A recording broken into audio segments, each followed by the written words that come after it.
আসসালামু আলাইকুম। আমিরাতে লটারিতে ভাগ্য বদল বাংলাদেশি শ্রমিকের। বিস্তারিত জানতে সম্পূর্ণ ভিডিওটি মনোযোগ সহকারে দেখুন, কেননা এটি সংযুক্ত আরব আমিরাতে বাংলাদেশি এক প্রবাসীর ভাগ্য খুলে গেছে লটারিতে।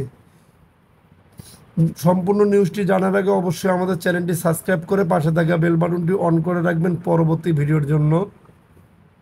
সংযুক্ত আরব আমিরাতে লটারিতে রাতারাতি লাখপতি বনে গেছেন মোহাম্মদ মামুনুর রহমান নামে এক বাংলাদেশি প্রবাসী শ্রমিক। তিনি দীর্ঘ ২৮ বছর ধরে আমিরাতে রয়েছেন।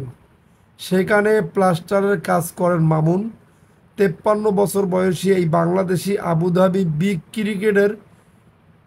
টিকেটের সাপ্তাহিক লটারিতে ৫০,০০০ দিরহাম জিতেছেন, যা বাংলাদেশি অর্থে প্রায় ১৭ লাখ টাকা।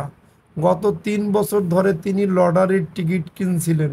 চলতি মাসের সাপ্তাহিক ড্রতে তিনি ৫০,০০০ দিরহাম জেতেন। মামুন বলেছেন, আমি যখন বিজয়ী হওয়ার কল পেলাম, আমি পুরোপুরি অবাক হই।